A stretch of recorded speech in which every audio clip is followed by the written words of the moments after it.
Bueno, sean bienvenidos a el podcast ¿Cómo es la vaina? Primero que todo, a las personas que se están uniendo, este es un podcast donde explicamos las vainas con gente que en realidad sabe las vainas.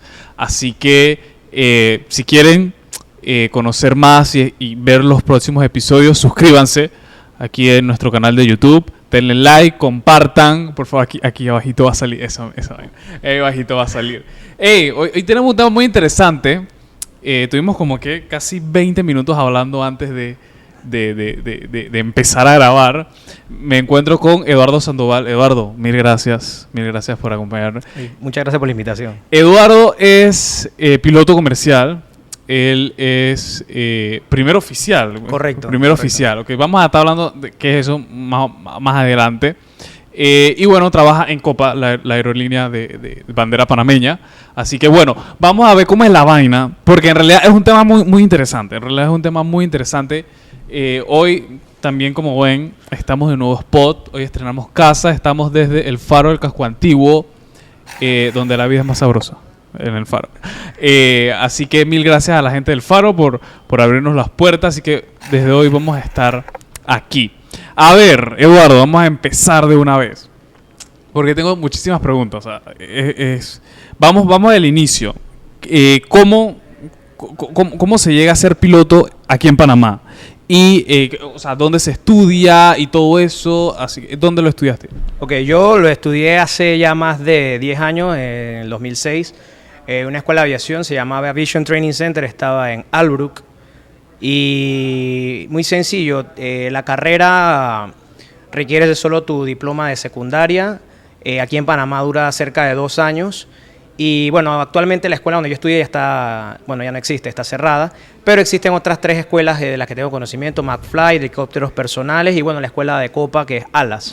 Esa Ajá. tiene aparte otros requerimientos especiales, porque en ella, una vez terminas los estudios, pues terminas en la empresa trabajando. Esa es la ventaja, vamos a decir, esa Exactamente. es la ventaja. Así que estarías iniciando con 19 años, ya que, como te comenté, la carrera toma 2 años. Y terminas con 21, que es el requisito principal para que un primer oficial pueda entrar a la empresa, con 21 años de edad. Buenísimo. ¿Y qué es un primer oficial? Perfecto. El primer oficial es el piloto comercial también, el segundo al mando del avión, el copiloto. En la jerga común es el copiloto, correcto, así es. Un piloto, valga la redundancia, pilotado por dos pilotos, un capitán y un primer oficial. La gente piensa que el copiloto solo sube el tren, baja los flaps y no hace más nada, y va ahí al lado solamente asistiendo.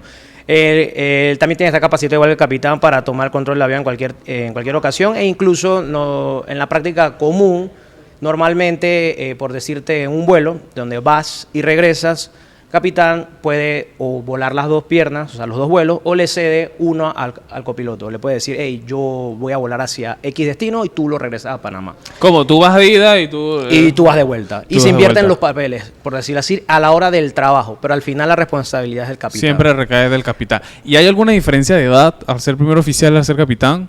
Bueno, depende. Algunas empresas sí te necesitas ciertos requisitos para cumplir el puesto de capitán, y también la edad. Por lo menos aquí en Panamá tienes que ser mayor de... Bueno, en la empresa donde estamos nosotros acá, tienes que ser mayor de 25 años para aplicar el puesto. Para aplicar el puesto. Ok, vamos a desarrollar un poquito más el tema de la carrera, porque, o sea, ¿qué tan difícil es? O sea, porque hay ciertas expectativas de que toda la cosa. Bueno, siempre me he hecho esa pregunta empezando con la típica: ¿qué bachiller tengo que ser? O sea, el bachiller, ciencia, comercio y tal. No te puedo decir que tengas que hacer un bachiller en específico, pero ser de ciencias te ayuda bastante, ya que se toca mucho tema matemáticas. La gente que le oye al bachiller en ciencias en la escuela es que no quiere saber matemática. La gente no quiere saber matemática, además, física, alejo de mí. Pero sí, usas mucha matemática, cálculo. O sea, de repente tienes que hacer cálculos allí, transformaciones. Y bueno, hoy en día existen muchas aplicaciones que ya lo hacen por ti. Pero una buena recomendación es estudiar ese bachillerato. Se te va a hacer mucho más fácil a la hora de comprender ciertos términos muy científicos. Okay. La carrera no es tanto difícil, el tema es cómo te sientas tú físicamente. Es exigente, vamos a decirlo así. Sí, un poco exigente, demandante. A la hora de trabajar también tiene horarios, ya una vez que estés en la carrera en sí, tiene horarios demandantes dependiendo de la empresa en la que trabajes, porque puedes ser un piloto comercial trabajando en una aerolínea, ya sea de pasajero o de carga, o puedes ser piloto privado trabajándole a Marc Anthony, por ejemplo, un jet privado, o Ok. cualquier persona que tenga su propio avión, ya sea un jet o incluso una aeronave de hélice, pues. Ujú. Y te tienes que adaptar a los horarios. Ese es un trabajo un poquito, diría yo, no quiero decir complicado, exigente, en el sentido de que no tienes como un horario, depende de tu jefe. Acá Total. sí, por lo menos al momento de trabajar una empresa, una aerolínea, te da un itinerario que te lo suelen publicar unos 10, 15 días antes del siguiente mes. Y ya tú Ya sabes tú te que organizas y todo ya eso, sabes es lo mucho que más viene el fácil. siguiente mes. Sí. Y la carrera es muy costosa. Sí, la carrera es costosa, se ha vuelto muy costosa como todo, ¿no? El combustible ha subido, todo ha Horrible, subido. horrible, horrible. Y sí, aquí en Panamá, en mi época la estudié, estaba en 24,000, ahora está más del doble, cerca de poco más de $50,000. Esta es la carrera hoy en día y está bastante costosa. Claro, y vamos a decir que también es por el punto de vista de que la carrera, o sea, sin desmeritar a las otras, pero no es algo como tan sencillo. O sea, es que una vez que la terminas es como mucha responsabilidad, ¿verdad? Porque no es cualquier cosa, vamos. O sea. Sí, al final lo que llevas detrás son vidas y no Totalmente. una, sino llevas la de tus compañeros y lo de personas que son los clientes de la empresa, son pasajeros, por lo menos aquí en Panamá con los aviones que se llevan en Copa estamos hablando de cerca de 174, el que más lleva, 160. No es lo mismo, y poniéndolo ya hablando en general, aviones que llevan 300 almas a bordo. Imagínate. O sea, la responsabilidad es bastante grande. Y sí, tienes que tener bastante mente fría a la hora de tomar las decisiones en el momento de cualquier situación que amerite eso. Ahora, vamos a ver, porque muchas veces se habla del tema de las horas de vuelo. O sea, ¿qué es eso de horas de vuelo? Dije, tengo que tener tantas horas de vuelo, necesito tantas. ¿Eso qué es? Qué bueno, porque mira, incluso me pasó a mí cuando inicié, yo no sabía, ok, una hora de vuelo tú piensas que es, ok, voy de A a B y eso toma 7 horas y eso son 7 horas de vuelo. Para mi sorpresa, por lo menos cuando estás en una aerolínea, la hora de vuelo empieza a contar en el momento en que las puertas están cerradas y el avión empieza desde el punto donde está el puente a echar hacia atrás. Ahí empieza a contar tu hora de vuelo. Ahí empieza a contar el reloj y se cierra una vez llegaste, se apagaron los motores y abrieron la primera puerta que abran, ya sea la de pasajero o la de carga. Ahí se cierra. Eso es una hora de vuelo. Ya sea hablándote desde el vuelo más corto que está realizando por lo menos Copa ahora es Panamá-David. Cerca del vuelo, 40 minutos, pero el tiempo de hora de vuelo puede ser hasta 1 hora. Pero en aire estás 40 minutos. Claro, y también no es hora de vuelo, pero cuando estás en tierra, vamos a decir. Cuando Sí, estás ahí en te tierra, empieza a contar como hora de vuelo. Entonces, vamos a ver. Se cerraron las puertas, todo el mundo adentro. ¿Cómo es toda esa locura de ¿Cómo es la vaina? cómo es la vaina de despegar y toda esa vaina? Bueno, se cierran las puertas, se solicita una autorización para salir del puente y retroceder, que es lo que todos ven cuando el avioncito se está echando para atrás y se inicia con el encendido de los motores. Y una vez que los motores están encendidos, se le pide la autorización al centro, o en este caso a la torre, para iniciar el rodaje, que es el momento en el que el avión se empieza a mover desde el punto donde está hasta llegar a la pista. Y una vez que está cerca de la pista, el control en una torre, en un aeropuerto, hay una torre que controla, por lo menos en Panamá, 2 zonas, que es la zona de tierra y, por decirlo así, la zona de aire, que es la que comprende los aviones que van a despegar o aterrizar. A la de tierra se le llama superficie y a la de aire, torre. Entonces, llegando a la pista, la superficie te dice que contactes a la frecuencia de torre, que es la que te va a dar la autorización para despegar. Una vez estás cerca de la pista, la torre te va a decir si estás listo y te autoriza el despegue. Y de ahí inicia tu vuelo, entonces ya la parte de vuelo en sí. El vuelo que todo el mundo conoce. Exacto. Pero, o sea, en esa autorización, tú me contabas que pueden surgir temas con el clima y todo eso. ¿Cómo es eso de que el clima no está muy bueno para despegar? Bueno, hay bastantes temas a considerar, por lo menos si las condiciones están muy malas, simplemente le dices que por condiciones, de hecho ayer casualmente teníamos una condición similar, en Miami estaban las condiciones muy malas para despegar y aviones muchísimo más grandes que el nuestro simplemente decían no podemos despegar con esta condición, solicitamos apagar los motores para evitar el consumo del combustible en ese momento, ya que cada avión sale con el combustible necesario para llegar a su destino. Entonces los motores andando te consumen combustible y las condiciones no pretendían mejorar en los próximos 15 minutos, ellos decidieron apagar los motores y entonces son el tipo de decisiones que tú tomas. Bueno, si las condiciones están muy malas, simplemente decides, no puedo despegar en este momento Y existen alternativas como agarrar otra pista, cambiar de pista o simplemente la que te acabo de comentar. Apago los motores y espero que las condiciones mejoren. ¿Y esa espera dónde la haces? ¿Te quedas...? Depende. Por lo menos si el tema es que puede que eso aplique para todos los aviones. Si es por condiciones, entonces te quedas en ese punto. Si de repente el de atrás dice, yo los tengo bien puestos y voy a despegar así, que ha pasado, entonces la torre te dice que ingreses a la pista y te desaloja por la siguiente salida, llama calle rodaje, que tengas de inmediato para desalojar la pista y te coloca nuevamente, como quien dice, en la línea de espera para volver a salir.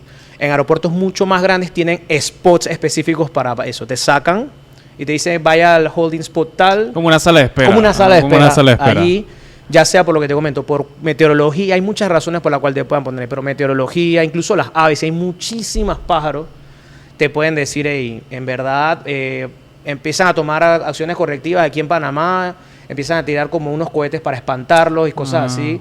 Y ese tipo de cosas son las que hacen. O hay situaciones en las cuales de repente ha habido una emergencia. En el momento que hay una emergencia, el aeropuerto está cerrado para atender ese avión que puede estar aterrizando. Y cuando eso pasa, también suspenden las operaciones en el sentido de que te pueden dejar allí, ya que suele estar el aeropuerto cerrado, entonces no estás congestionando, en este caso, la pista o el área para algo, ya que el aeropuerto se cerró por esa condición. Total. Y te dejarían allí. Mencionabas lo de los pájaros. ¿Cómo es eso de si un pájaro se mete en el motor y todo eso? ¿Eso se considera como algún tipo de emergencia, vamos a decirlo así? ¿O? Bueno, depende mucho de eso en varios casos. Bueno, aunque no lo creas, el que se meta un pájaro en un motor es bastante común en la aviación, pasa a diario, en cualquier parte. De hecho, ahorita mismo puede estar metiéndose un pájaro en algún motor y algún avión esté declarando algún tipo de emergencia. Sí, se le puede considerar normalmente emergencia, depende, ya que en el momento en que pierdes un motor o que un motor deja de darte la sustentación o la fuerza suficiente para que ese avión pueda continuar un vuelo normal, se considera una emergencia. No es algo grave, simplemente es que el avión, en las condiciones que está, no puede continuar el vuelo y simplemente se hacen los procedimientos para los que están capacitados los pilotos y se realiza un regreso al aeropuerto que en ese momento tengas. Siempre va a ser el aeropuerto, estás despegando, ya que la emergencia te va a surgir por debajo de los 3.000 pies aproximadamente en el despegue. Y es súper normal, ya te digo, en aeropuertos donde hay mucha concentración de aves. Panamá, por ejemplo, tiene muchísima actividad aviar, hay mucha migración acá y puede ocurrir, pero es una operación normal. El motor puede dejar o no de funcionar, se realiza un regreso y se aterriza de manera segura. Y cuando el aeropuerto cesa operaciones y ya hay aviones que están cerca para aterrizar, ¿cómo ese desvío? Qué buena pregunta. Es un tema, no quiero decir delicado, pero es un tema complejo. Una vez que un avión declara emergencia diciendo Mayday, Mayday, Mayday, automáticamente se vuelve la prioridad del aeropuerto o del control que lo tenga para darle las indicaciones necesarias para ponerlo seguro. En un caso, por lo menos, de despegue, el aeropuerto cesa de inmediato las operaciones hacia los demás aviones que estén en el área. ¿Y qué pasa, por lo menos, en el caso de que un avión esté en aire? Ya me ha pasado, estando yo en el aire, escuchas a un avión declarando emergencia y de inmediato sabes que hay que esperar. O sea, hacemos el famoso vueltita o patrón de espera que se le llama, que una vez se los anuncia a los pasajeros atrás, vamos a hacer una espera que son dar un par de vueltas, que lo habrán mencionado, y entonces primero se tiene que resolver la emergencia. ¿A dónde viene el tema complejo? Es que depende de dónde vengas y la cantidad de combustible que tengas. Total. Si la espera se hace extensa, no vas a poder llegar al aeropuerto de destino, en este caso Panamá, si fuese así, y tendrías que proceder al alterno. Por lo menos nosotros en Copa utilizamos el de acá de Panamá Pacífico. El Panamá Pacífico. Como alterno. Si por algún momento llegas a un combustible en el cual ya no puedes llegar acá, simplemente declaras que vas a proceder al otro aeropuerto para en ese aeropuerto recargar combustible y regresar. Si se hace muy extensa la espera. Ese es el tema complejo que ya tu cabeza empieza. Y así como estás tú, pueden haber otros 15 aviones también, porque se está teniendo esa emergencia en ese momento. Y viene, o sea, es, como decías, muy complejo porque también el otro aeropuerto y para recibir todos esos aviones y tal. Sí, exactamente, se pone complejo, por lo menos acá en Panamá Pacífico no caben, 20 aviones no te caben allí. Allí no hay combustible. Hay que llamar para que se coordine y se envíe el combustible allá para que le pongan el combustible que se necesita. Okay. Es un procedimiento que a la larga se trata de evitar, ¿no? Entonces uno toma las precauciones que se puedan tomar, quedándote un poco más alto para que el consumo de combustible sea menor. Lo que se puede hacer en el momento que hay esa situación en que se está teniendo una emergencia en ese aeropuerto. Y mencionabas que cuando un avión dice Mayday, o sea, ¿quién los escucha? O sea, Ok. Existen muchos controles, está como te comentaba, en tierra está el aeropuerto tiene su torre donde tienes bastantes controles. En aeropuertos más grandes tienes muchos más controles. Aeropuertos como Panamá tienes la de superficie y la de torre, que es la que te dice que controla los aterrizajes y los despegues. Pero una vez estás en el aire, tienes un centro de control que controla las salidas, controla el espacio aéreo del país y controla los cruces con otros espacios aéreos. Por lo menos Panamá tiene al norte, vas pasándote al de Kingston y sucesivamente luego vas pasando a otros controles como el de Habana. Esos están no en una torre, sino en un centro de control con satélites en donde van viendo todos los aviones y les van dando las indicaciones. En un caso de, por lo menos en vuelo, ese es el control que te va a tomar la emergencia. Ese es el que te va a escuchar y ese controlador se va a dedicar a ti.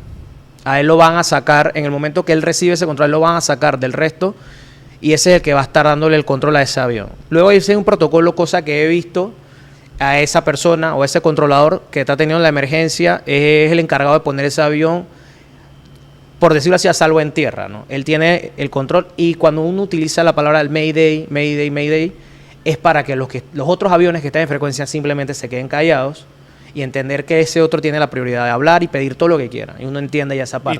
Y está pasando algo, así que también como para que los otros pilotos estén preparados. Sí, pues. ya, es que incluso no seas tú, que nadie quiere estar en esa situación o evitar estar en esa situación, apenas escuchas ya todos nos quedamos como, hey, ¿qué estará pasando? Total.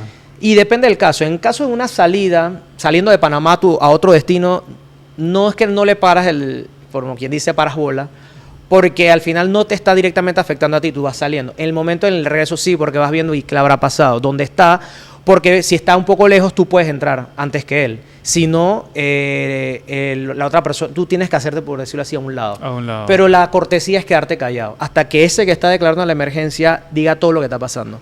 Tengo esto, me pasó esto y necesito hacer esto. Hablemos de aeropuertos.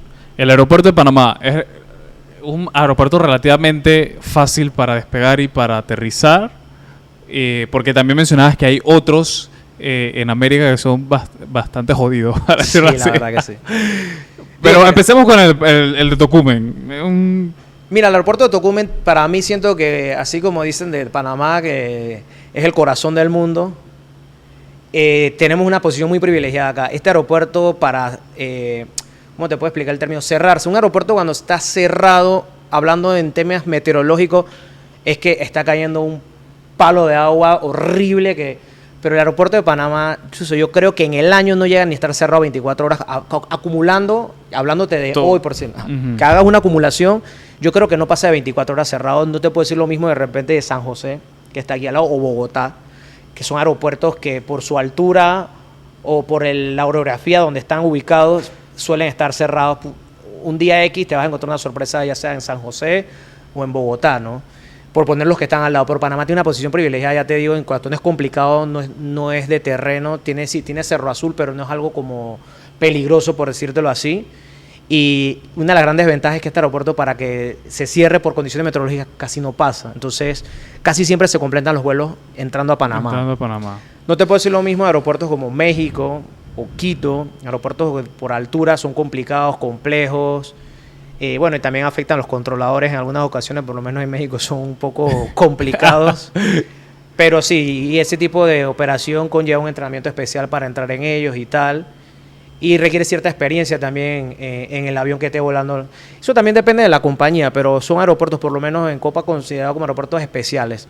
Aquí en América teníamos el aeropuerto más peligroso, era Toncontín en Honduras, pero ya ellos mismos decidieron cerrarlo. Ya no se usa. Ya no se usa y cambiaron las operaciones a otro aeropuerto.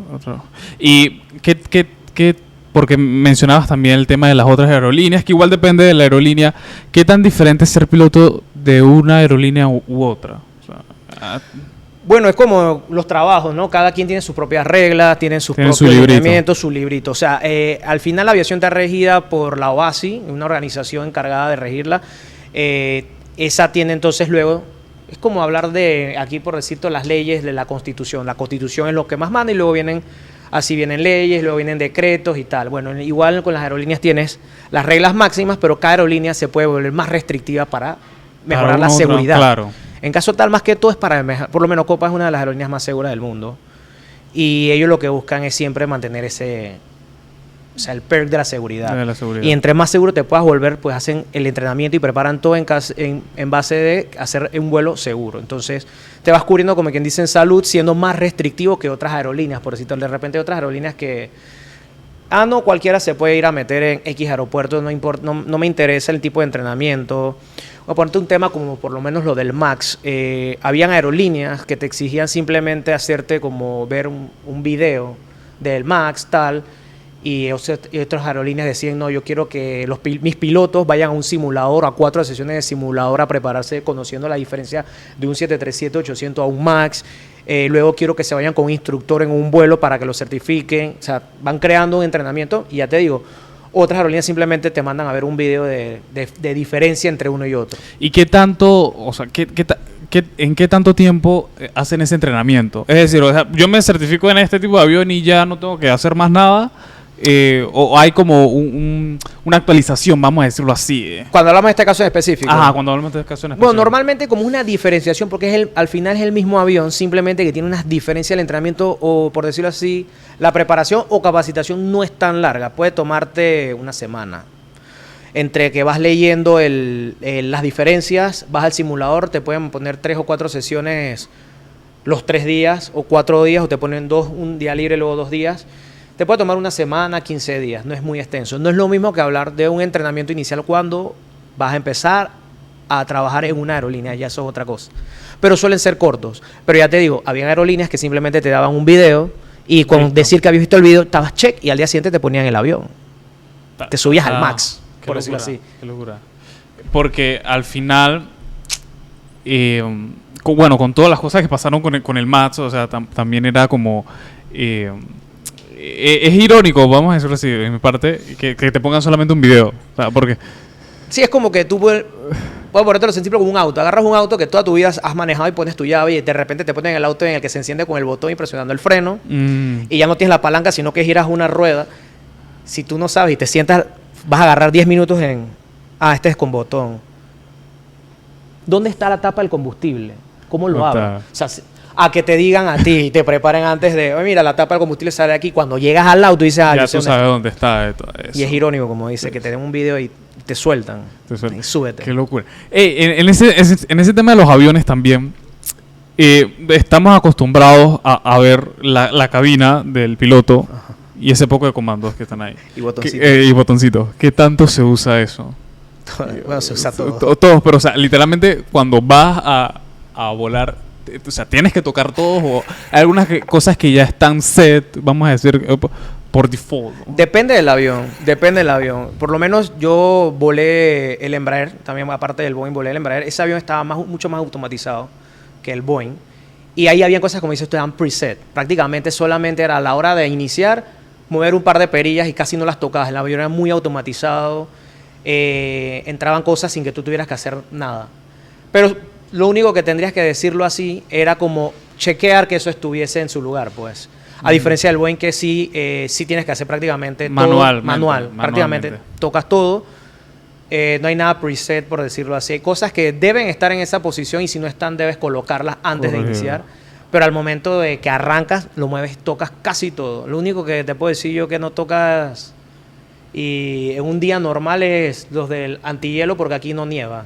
Pero en el momento que nieve, hasta eso ya empiezas a tocar. Pero si haces rutas donde sí hay nieve, ahí sí. Así que de una u otra manera sí lo vas a tocar. Exactamente, a eso me refiero. Pero no es del uso diario, pero el momento que toca. No, y en vuelo obviamente también se toca por el tema de que la temperatura empieza a bajar y puedes encontrar hielo una vez ves subiendo. Y se toca. Pero como bien dices, todo se toca ahí. Todo se toca. Buenísimo. Ey, una pregunta súper curiosa. Muchas veces se ha dicho de que el primer oficial no come lo mismo que el piloto. ¿Qué tan cierto es eso? Bueno, es muy buena pregunta también porque es otro tema. Mira, a nosotros se nos suelen servir o se suelen poner 3 tipos de comida. Depende de tu compañero, te dice, yo elijo primero. Pero lo que sí te puedo decir es que sí es verdad. El copiloto no come lo mismo que el capitán o viceversa, pero por seguridad. Porque puede ocurrir que si te comes la misma comida del capitán, esa haya sido preparada de la misma manera, por decirte, vamos a decir un pescado, y esté mal y los dos se intoxican. Entonces, si los dos se intoxican, los dos quedan incapacitados. Y nos jodimos, nos jodimos. Y se jodieron los que van atrás. Nos jodimos. Se hace más que todo por eso. El capitán toma una comida, el copiloto come otra comida. Oye, el copiloto puede que al capitán no le guste el salmón o no le guste la langosta y se la come y el capitán se come una pasta. Pero entonces el copiloto puede quedar intoxicado. Pero es más que todo por tema de seguridad. De que la comida haya quedado mala y que se comieron los dos lo mismo y a los dos le cae mal. Es más por eso. ¿Y qué tan diferente es la comida que le sirven a los pasajeros que le sirven a los pilotos? Bueno, depende de la aerolínea. Depende de la aerolínea, pero por lo menos yo no tengo quejas de la comida. Es buena. Yo no digo, ya te aburra a lo largo, pero es muy buena. Y lo que sí te puedo decir que las porciones están hechas para, quien dice, para cuidarte, ¿no? Porque no son grandes. Pero siempre está el tema de los conservantes que se habla y tal, pero al final hay gente que puede comer con eso y estar sano, pero no es mala. Sí tiene diferencia, pero es mínima. Y depende también de dónde va ese pasajero sentado, porque créeme que en que si no va a primera clase no va a ser primera clase va a tener algo mucho mejor. Totalmente. Ey, y ustedes también, los pilotos, tienen que hablar inglés. Sí. ¿Qué nivel de inglés es requerido, por ejemplo, para empezar a estudiar y ya después para empezar a volar? Oye, excelente. Como en todo existen métricas, ¿no? Existe en el mundo normal experto, nivel tal. En el mundo aeronáutico existen niveles OASI que van del 1 al 6. Siendo el 6 el máximo, se le considera nativo. Esa persona que tiene ese nivel nunca debe renovar, como te diría, la competencia lingüística o demostrar que habla inglés. De ahí hacia atrás viene el 5 y 4. Copa te exige para poder trabajar con ellos un nivel de lingüístico de 5, que prácticamente es avanzado, súper avanzado. Sí, súper avanzado. Ese es el que yo tengo y se renueva cada 6 años. A mí me toca este año renovarlo. Cada 6 años vas a Aeronáutica Civil, que es el ente regulador de la aviación aquí en Panamá, y haces una prueba así. Te haces una prueba oral, empiezas a hablar en inglés, luego haces una prueba auditiva, te ponen conversaciones aeronáuticas de controles aéreos, normalmente unos hindúes hablando con unos chinos que ni les entiendes, pero bueno. Ese acento todo extraño. Extraño y exótico. Y es para ver tu nivel de comprensión. La última vez que fui, una imagen y que le describa lo que ves en la imagen. En base a ello, te van calificando, comprensión, vocabulario, entre otras 4, y la nota más baja es tu nota. Es decir, tú puedes sacar 6 en esto, 6, 6, 6, 5. 5 es tu nota. Independientemente no que los otros... Que los otros sea 6, no se hace un promedio. La nota más baja... ¡Qué locura! Sí. Y esa es tu competencia lingüística. Entonces tienes un nivel 5. Pero al final lo practicas todos los días, básicamente todos Yo los trato de practicarlo. De hecho, tengo mi teléfono en inglés, todo en inglés, ver películas en inglés, Netflix en inglés. Hago todo en inglés por lo menos, para mantenerte practicando. Porque en realidad aquí en Panamá es difícil. En el trabajo sí, ¿no? Por lo menos viajando bastante a Estados Unidos, hablas inglés constantemente. Pero esa es mi forma, por lo menos para mí personal. Veo todo en inglés, todo lo que yo tenga es en inglés. Lo pongo en inglés para obligarme a hablarlo, escucharlo y todo eso.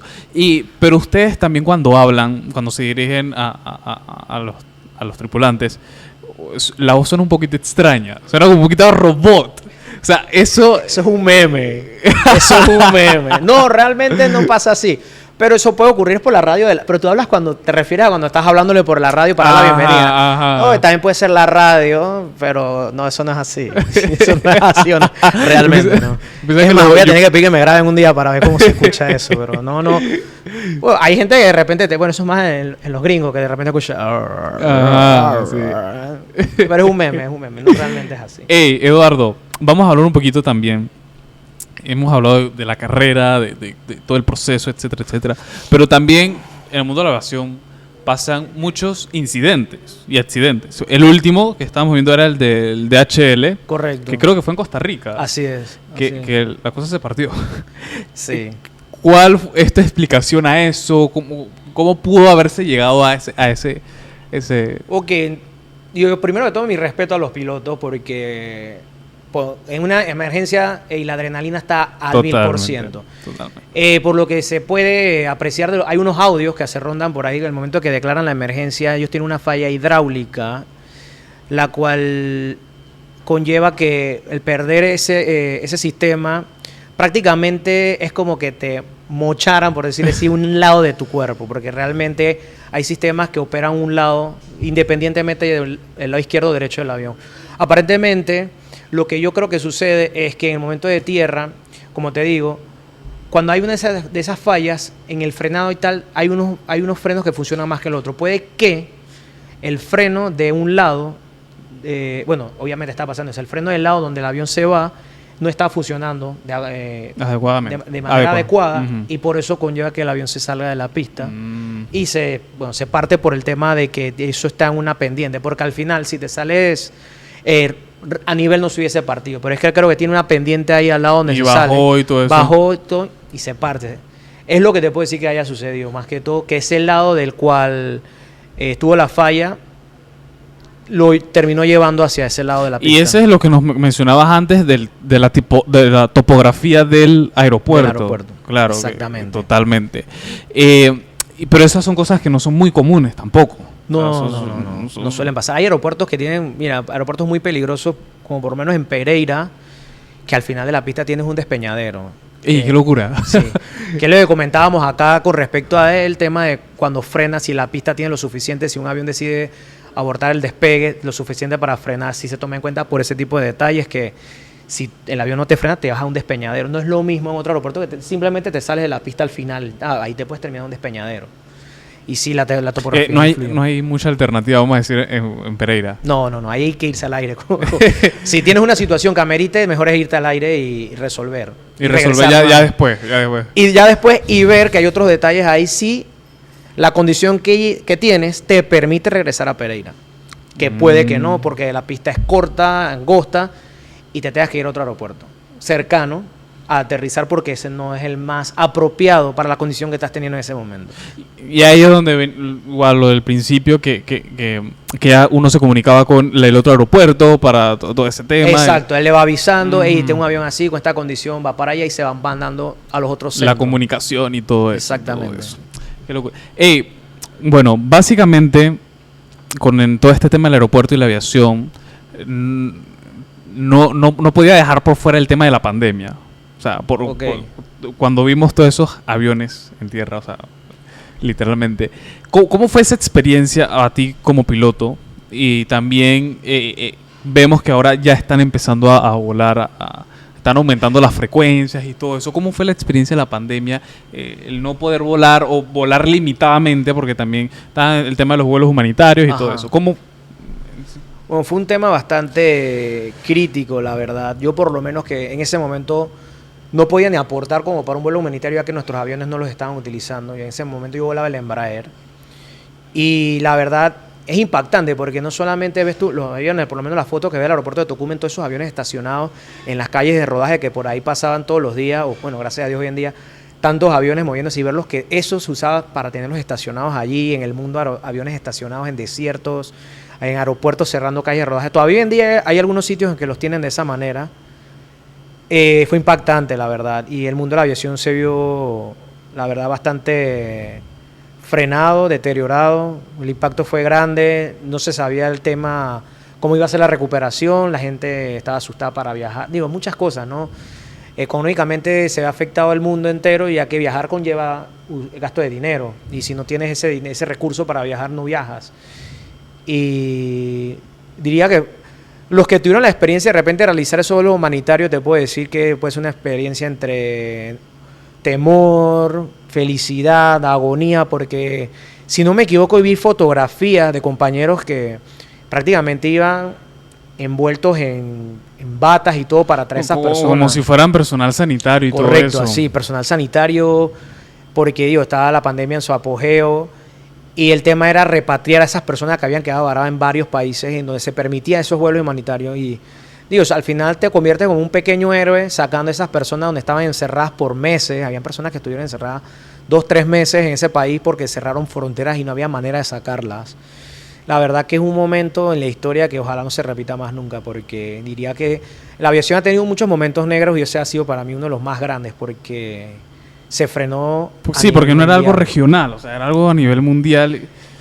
Esto lo que tiene esta carrera o este mundo, es que así como se deteriora, así también al momento de reponerse es exponencial, porque muchas aerolíneas tuvieron que salir de personal de ellos, pilotos, auxiliares de vuelo, a lo largo de esos meses, porque ya no tenían la capacidad para sostenerlos, ¿no?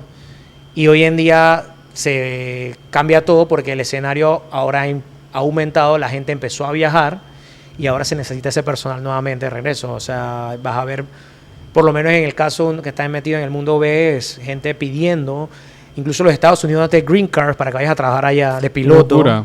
Porque ahora el personal es necesario, se necesita mucho personal, por lo menos aquí en Panamá también va a ser muy bueno aquí para los pilotos panameños, la empresa va a necesitar bastantes pilotos y eso es bueno para el crecimiento del país también, ¿no? Y muchos pelados que están terminando la carrera, ya sea en alas o en otras, van a tener la posibilidad de ingresar a trabajar. Totalmente. ¿Y qué tan en esa recuperación? Sabemos que Copa es una aerolínea que está muy bien posicionada regionalmente. Y ha podido mantener ese liderazgo en la región. Y también el tema de los Hubs de las Américas y todo eso. Eso es muy importante. Pero ¿qué ha tenido que pasar o qué esfuerzos, más decir, se han tenido que hacer de tu conocimiento desde el punto de vista para mantener ese liderazgo en la región? Que la empresa está muy bien preparada, ellos se prevén para todo. Lo que me gusta, o lo que te puedo decir yo que he admirado mucho de la empresa es que ellos siempre se preparan para lo peor. O sea, siempre tienen el peor escenario, es lo que tienen ahí preparado. Y la verdad, yo digo que la empresa tiene como agarrado de la mano de Dios porque les sale todo bien. Y es lo bueno que están, como te digo, están preparados para lo mejor y siempre termina pasando lo peor y termina pasando lo mejor. Y al estar preparado para ello, entonces salen adelante con todo. Se preparan con todo, me imagino que hacen las inversiones que tienen que hacer, hacen los ahorros y hacen los recortes necesarios. Y a la hora de la hora es lo que lo tienen posicionado esto. Creo que han sido la empresa que se ha recuperado de mejor manera, por lo menos en Latinoamérica, y han seguido allí. Creo que a principio de año el único tema que estuvo allí, de repente mermando un poco los vuelos, ni siquiera fue el tema de la pandemia, bueno, en sí la pandemia, pero el tema de los casos que habían sido, al estar en aumento, pues el personal no estaba capacitado para trabajar, porque digo, estabas en tu casa cumpliendo tu cuarentena, ¿no? Ajá. Imagínate tener ese nivel de demanda que te lo impedía era el tema de estar enfermo, pues. Y eso es algo bueno que le está pasando por lo menos a la empresa y que ha venido saliendo como todos desde abajo y ahí van. Más o menos en Copa, ¿cuánto gana un primer oficial y un piloto en promedio? Bueno, se gana bastante bien. Sí, se gana bien, pero igual, bueno, como les comentaba, algo también es la palabra relativo. Es relativo, ¿no? Depende del estilo de vida que te das al principio. Pero si te administras bien, deberían ver otro de los podcasts sobre finanzas que tienes por ahí. Finanzas, ahí lo vamos a poner ahí para que vean el podcast de finanzas, muy bien. Sería muy bueno, porque la verdad, si te administras bien, te va bien, ¿no? Y claro, y obviamente un primer oficial gana un poco menos que un capitán, pero se gana bastante bien por ahora para la calidad de vida que hay en Panamá. Y administrándote bien te alcanza. ¿Y qué tanta diferencia hay entre Panamá y otros países? Bueno, en Panamá diría que es proporcional, se gana proporcional y otros países, por lo menos aquí en América, la mejor paga está en los Estados Unidos, evidentemente, también depende de las aerolíneas, pero a nivel mundial, en Arabia, por lo menos en los Emiratos, tienen un buen salario, en Qatar tienes un buen salario, y también he escuchado en China, Taiwán, también se tiene muy buenos salarios y estamos hablando de niveles bastante altos. Y si yo soy panameño, pero trabajo para una aerolínea extranjera, ¿me pagan en base a qué salario me pagan? Al de Panamá, o sea, ¿cómo? No, si trabajas en una aerolínea extranjera, tú estás bajo las leyes de ese país. Incluso la deducción de impuestos, el tema, no sé, en esos países, por lo menos... O sea, si yo trabajo por una aerolínea extranjera, yo no declaro impuestos en Panamá, sino en el otro país. En el otro país, correcto, así es. Qué interesante. Exactamente. De hecho, tendrías que ver si de repente te quieres jubilar acá, ¿qué tendrías que hacer? Tendrías que como que declarar algún tipo de ingreso, supongo yo, para poderte jubilar en Panamá. Porque nunca trabajaste en Panamá, tendrías que hacer seguro social, pero desconozco de eso. Pero tendrías que hacer algo para poder optar con una jubilación en Panamá, pero no declaras impuestos en Panamá, trabajas en base a las leyes de ese país y lo que hablábamos también, el tema de los domingos, si en ese país se pagan, tengo entendido que hay países donde no sé si pagan los feriados, trabajas tú en base a las leyes, se te paga en base a las leyes de ese país, así seas panameño o del país que seas. Interesante. Oye, al principio mencionabas, bueno, a la mitad del podcast, mencionábamos también el tema de los accidentes, por ejemplo, el de DHL, pero recordaba también uno que pasó a inicios de año, que fue una aerolínea china, que eso fue súper extraño. Tu opinión sobre ese tema. Mi opinión, bueno, yo... Como experto, con conocimiento de causa. Bueno, en verdad, ¿sabes? Mira, algo que cuando pasó el accidente, mira, lo comentaba con un compañero, y uno dice a veces estar sentado aquí en la comodidad de que no está pasando nada, el avión está nivelado, sin problemas, no hay turbulencia, uno puede opinar cualquier cosa, y hasta hay quienes dicen, yo hubiese hecho, yo haría. No es lo mismo estar sentado en los zapatos de la persona que está viviendo la experiencia, estar aquí cómodo analizando todo detrás. Yo tengo mis teorías, lo que yo puedo pensar. Mira, pareciese, o sea, cuando vi las gráficas, pareciese que ya pasó anteriormente un suicidio. Esa es mi opinión personal. Falta la investigación de los expertos para ver. Y créeme que la quiero leer. Es mi teoría por el comportamiento que tuvo el avión en el momento que se desplomó. Hay quienes me dijeron... No, que fue básicamente... Sí, de cero, como quien dice, de cero a nada en el piso. Perdió 20 y pico mil pies, estaba creo que a 29.000 pies en 3 minutos, o sea, eso, y cayó en picada. Claro, yo no te puedo decir qué pasó en esa cabina, decirte, el capitán se fue al baño y en ese momento el copiloto o el capitán, no te podría dar la historia, pero para mí parece por el tema de cómo ese avión descendió, ¿no? Porque otras causas de eso podrían ser... se fueron las 2 alas y el avión ya no tiene cómo volar y se va en picada, algún sistema se trabó y lo ocasionó que fuese en picada, pero normalmente ese tipo de fallas pueden ser como manejadas en un momento, un inicio, viendo la gráfica, como que al principio se ve como que lo intentaron y se fue, ¿no? Se dio por fuerza, cansancio, agotamiento, no pudieron continuar controlándolo y se desplomó, pero pareciera que fue que lo tiró. Porque cuando pasa a alguna emergencia con los motores, el avión puede seguir. Sí, exacto. O sea, puede seguir. Los aviones están diseñados para planear distancias. Claro, tienes que seguir ciertos requisitos. Estás trepado a una altitud por allá arriba, cerca de los 40.000 pies, 38.000 pies. El avión allá arriba ni con un motor se sostiene y tienes que ir bajando. Claro, aprovechas esa altitud y vas a ir descendiendo, pero el avión planea. Vale. Lo suficiente, está diseñado para eso. Y es eso. mucho más... O sea, si tienes la oportunidad, vamos a decir, de aterrizar en el agua. O sea, es mucho más seguro. No, yo pensaba como tú antes. No. Depende de dónde te encuentres, ¿no? Porque en el mar hay olas. Lo mejor es tratar de buscar un terreno plano y ponerlo allí antes que... El agua es la última opción en el caso que solamente es la que te quede. Y tiene su tema también a la hora de aterrizar en el agua, pero no es la opción más segura.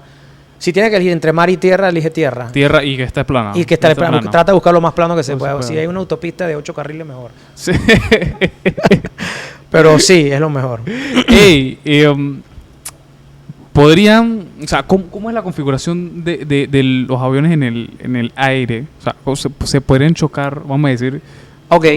En el mundo del ¿Cómo avión, es el tráfico aéreo? ¿Cómo es el excelente, tráfico aéreo? excelente definición. El tráfico aéreo, a medida que iba aumentando, como han aumentado los autos en tierra, en aire, ha aumentado más tráfico de aviones, se diseñó un método en el cual los aviones, cuando viajan hacia una dirección, ya sea este u oeste, viajan a altitudes pares e impares. Entonces, si En español, por favor. Ok, por decirte algo, si tú vas... Y lo voy a poner más fácil, porque a veces cuando vas hacia el norte son tecnicismos. Digamos que vas de aquí hacia Madrid, por ponerte un ejemplo. Madrid está al este de Panamá, hacia allá. Vas a volar a altitudes impares, es decir, a 35.000, 37.000 pies. Y los que vienen de allá hacia acá van a volar a pares, 36.000, 38.000. Siempre va a haber una separación de 1.000 pies, aproximadamente 300 metros, entre el avión que va. Entonces puedes verlos cuando vas cruzando, arriba o abajo tuyo. Totalmente. Y la separación son 1.000 pies, 300 metros aproximadamente. Y a los lados, o sea, digamos que yo voy hacia Madrid, pero hay otro que va hacia Miami. En algún momento se pueden como...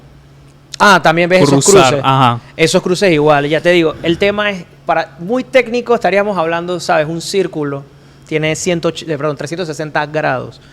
Tienes como el tema de que del 0,1 al 180 impar. Ok. Y del 181 al 00 impares.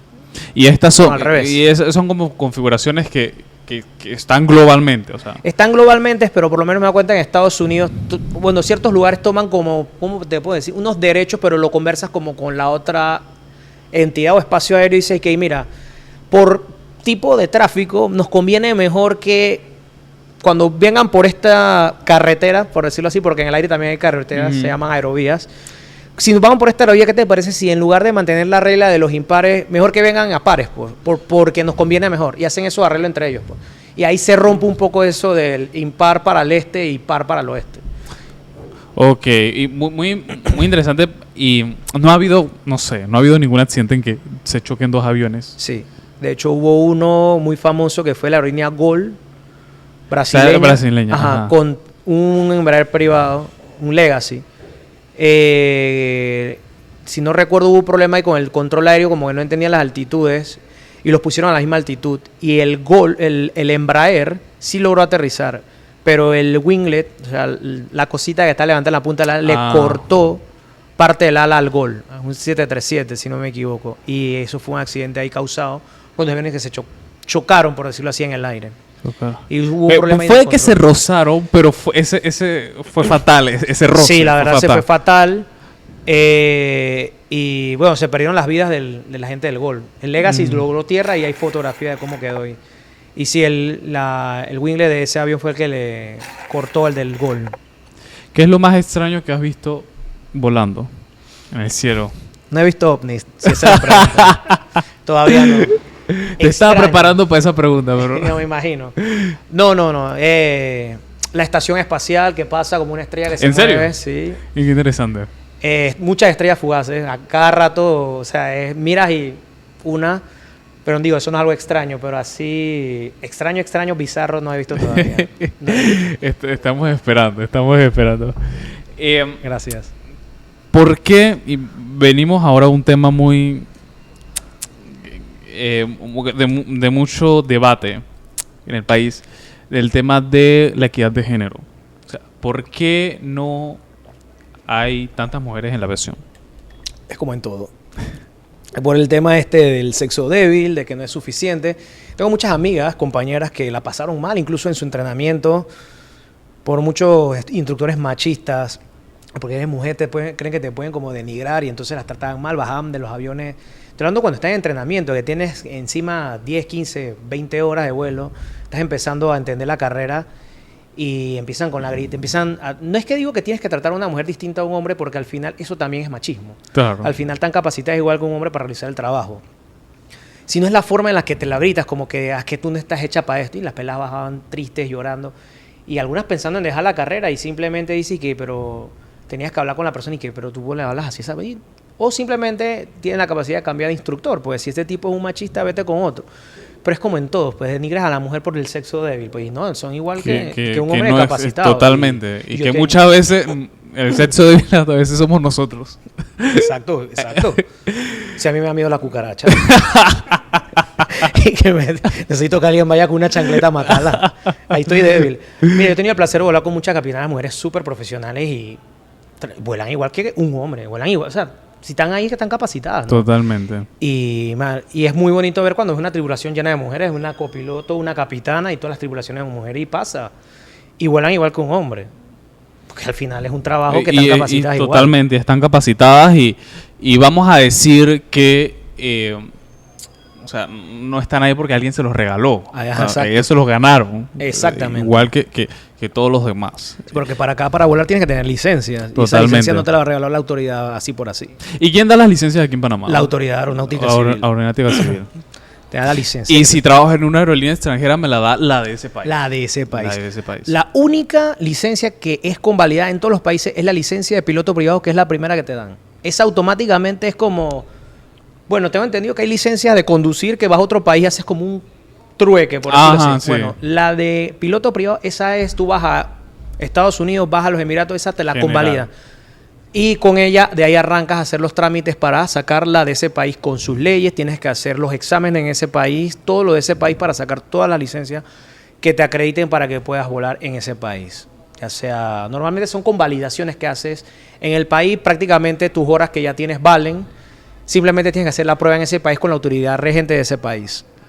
Y sacas esa licencia en ese país. Y bueno, ya para ir terminando, me gustaría saber varias cositas muy puntuales. Uno, cuando ustedes, que no sé si es cierto, a mí me dijeron por ahí,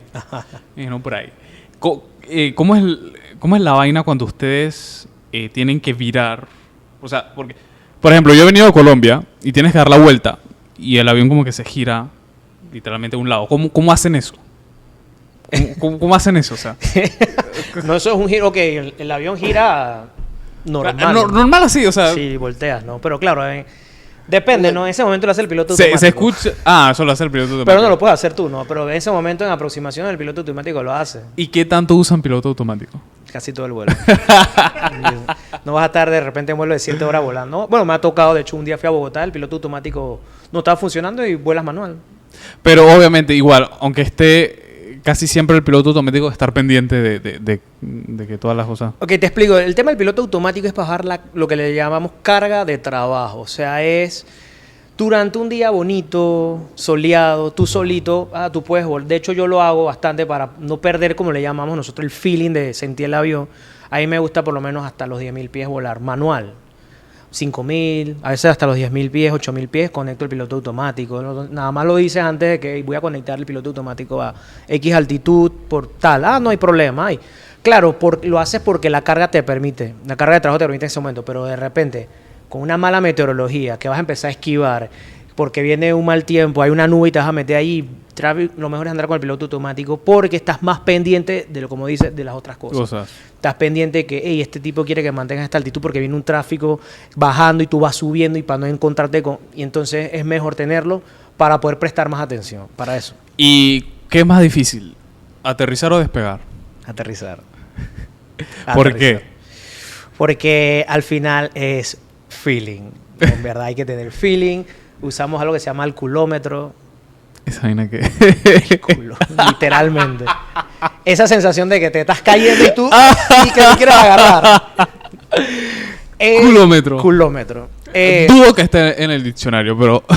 es esa sensación que tienes que haber... que todos tienen que haber sentido una montaña rusa cuando tú estás allá arriba y sientes que vas... que lo estás bajando. Ahí sabes que te estás cayendo y... Pero sí, es por eso, entonces es más feeling. A la hora de, es la parte más una de las partes más importantes es esa.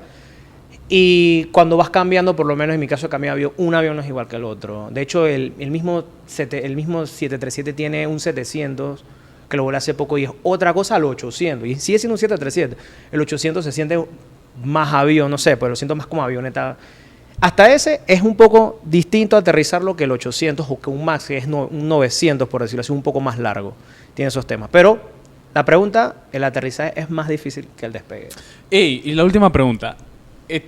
Me gustaría entender, porque en algunos vuelos, cuando aterrizan, la gente aplaude.